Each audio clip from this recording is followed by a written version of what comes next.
Rain, thunder in the background.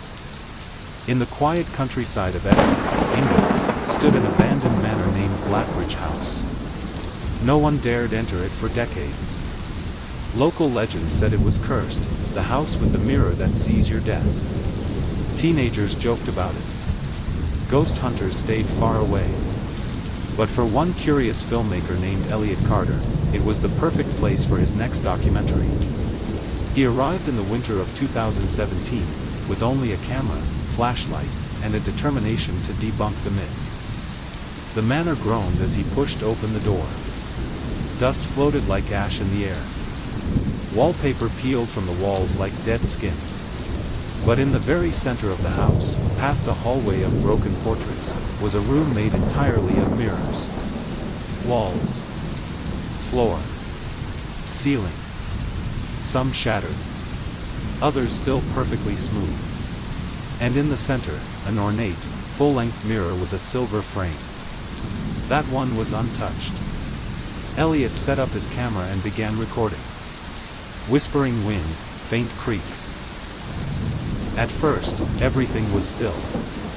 He narrated calmly, mocking the old tales. They say the mirror shows you how you'll die. Let's find out. He stood in front of it, waiting. Nothing. Just his own reflection. But after he stepped back, the reflection didn't move. He froze. Then the figure in the mirror smiled. Elliot hadn't smiled. Heart racing, he reached for his flashlight. The beam flickered. The reflection was no longer standing, it was walking toward him. But when he turned around, the room was empty. Only the sound of a faint breath on the back of his neck. He ran. Elliot's hotel room, shaky cam, 3:13 a.m. He recorded a new clip. I don't know what I saw in there. The mirror, it's not just a reflection.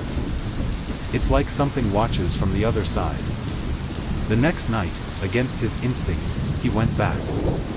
This time, he found something carved into the floorboards. Do not look twice. He ignored it. Elliot stood again in front of the tall mirror. Slowly, he raised the camera. But the lens cracked without being touched. Blood began dripping from the mirror's edges. And this time, he could see something behind his reflection, a tall, thin figure with no face, standing just behind him. Wearing a suit. Breathing. Last recording, heavily glitched. The footage ends with Elliot screaming, mirror shards flying, and the camera dropping to the floor. In the last frame, before the footage corrupts, we see him dragged away by his own reflection. His body was never found. Only the footage remained, discovered weeks later by local police when hikers reported strange lights inside the manor. Authorities sealed the house, but legends only grew stronger. Now they say if you look into the Blackridge mirror, and see yourself smiling when you're not, you won't live to see sunrise.